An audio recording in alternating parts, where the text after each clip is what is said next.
it's Megan Coleman from the Howe Library, and today we're going to be making glass decoupage jars. They're great for tea lights. You could put a real tea light or one of those battery operated LED tea lights in here. You can also store paper clips, thumbtacks, sewing needles, whatever kind of smaller objects that you like. It's a fun little upcycled craft that you can make it as fancy or as rustic or as classy as you want. So there's a few items that you will need. You're going to need some sort of glass jar. If you are going to use these as tea lights, you will want to make sure that the mouth is wide enough to get your tea light in and out of. Pro tip. And while it might be a little bit hard, you're going to want to wash these and try to get as much of the residue, stickery junk off it. It's going to make it a lot easier when you decoupage it. That being said, you're also going to need some Mod Podge. Mod Podge comes in a variety of finishes, if you will. I happen to have matte, but glossy is also fine. Just depends on what you can find in the store and what kind of look you prefer. You also need a foam brush to put your glue on. You're going to need some scissors. And finally, you're going to need some book pages. So I know it's hard to see a book without its cover, but sometimes books, they just need they need a new life. They've been read. Library books get a heck of a lot of use, guys. They get pretty abused when you think about it.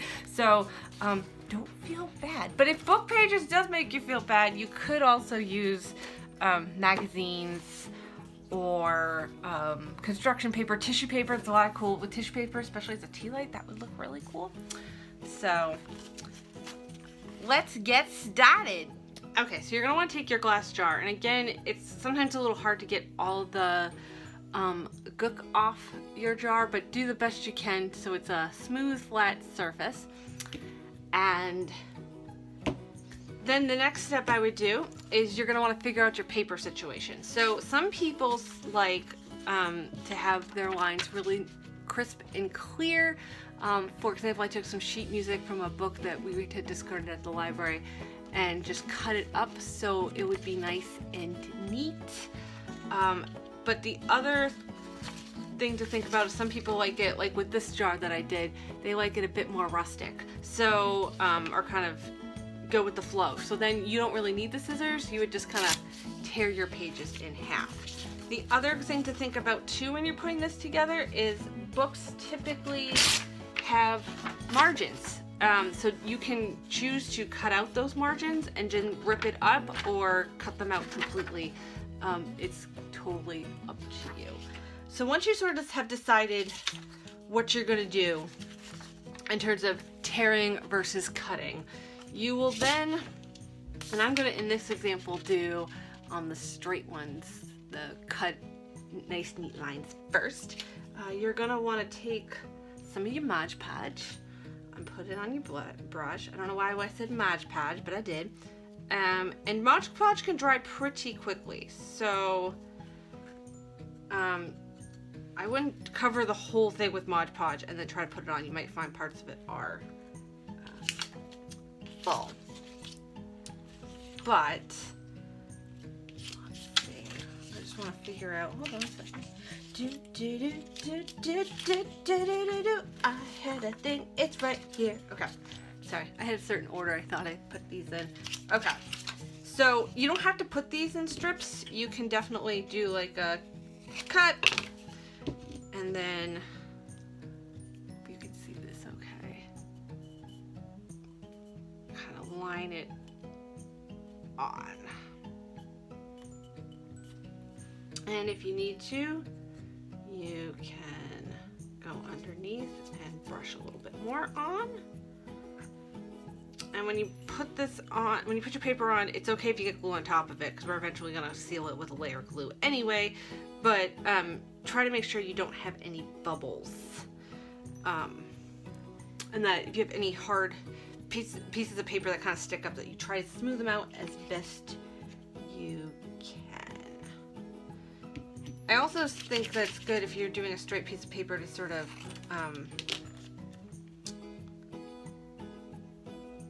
what am I trying to say? do it maybe in sections, because these are rounded glass jars and they're not gonna, you know, it might be a little bit easier if you do it in sections. Plus then it looks a little, I like something that looks a little, well, it's decoupage, right? So it doesn't have to be perfect. So I like something that's a little, looks like it's a little improvised in a way. I like that rustic, kind of chaotic look, I guess, if you will. So, and you'll want to repeat this.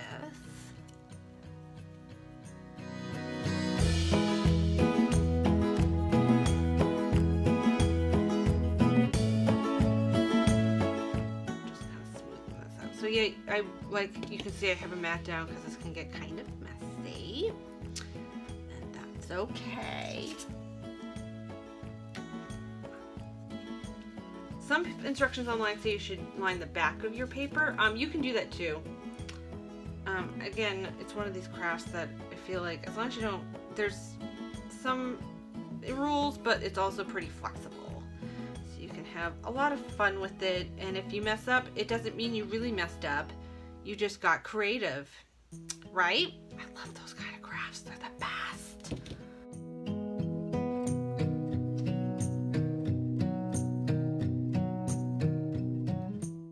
And I'm okay with overlapping papers too. I don't think you shouldn't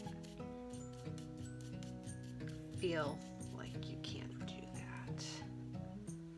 Okay. Now for this bottom ring, what I think I'm going to do this somewhat haphazardly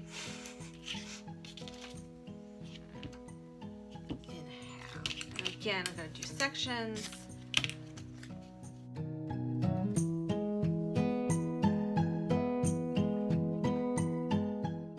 Also, if you put it down, just be careful know that it could be tacky, and that you could get glue, not only your thing, but you could sort of mess up your section. So you can kind of do something like this, where kind of put it that way, so then you don't get the paper stuck onto your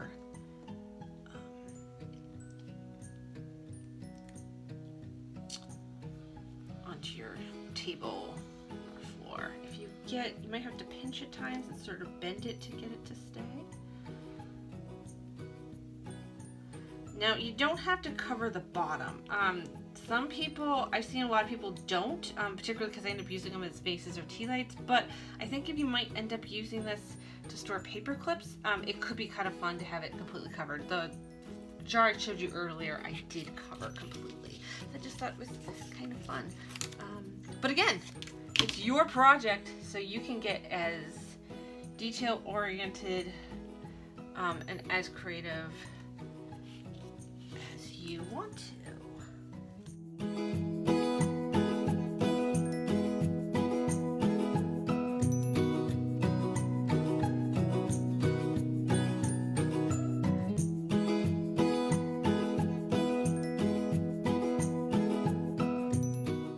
The other thing to watch out for, is to make sure that you don't have any of your glass showing. There is one little spot on the jar I showed you where I sort of didn't do that.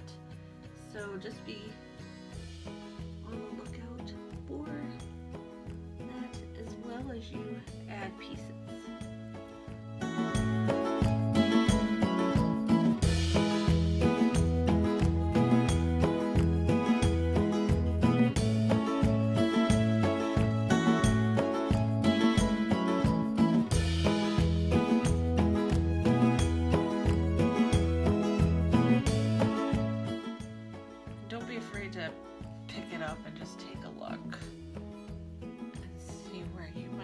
Gaps, or what might have decided to come up when you moved other pieces.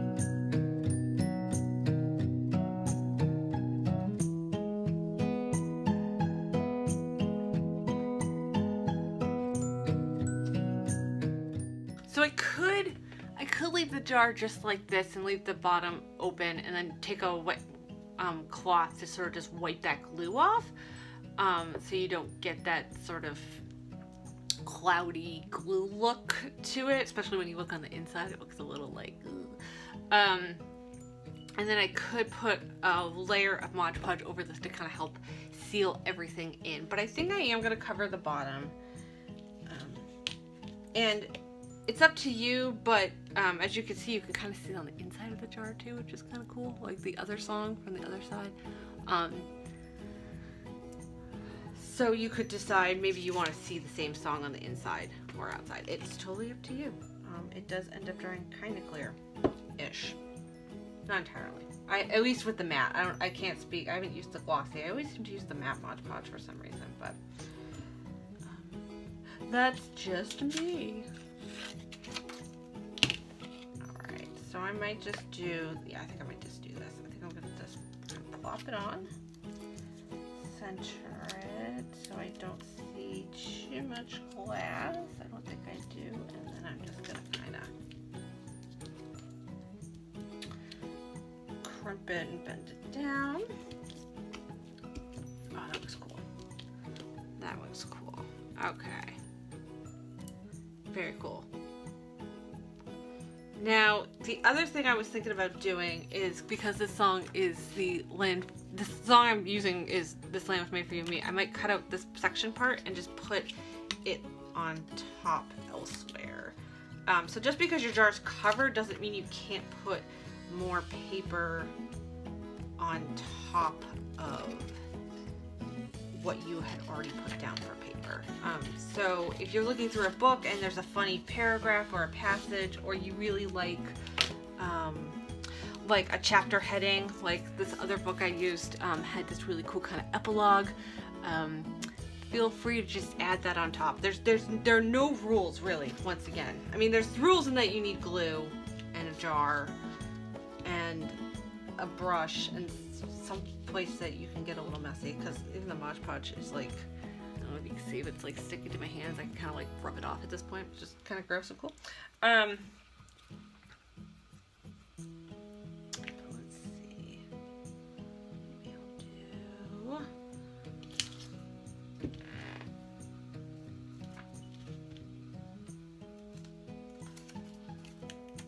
And of course, it's sticky enough that.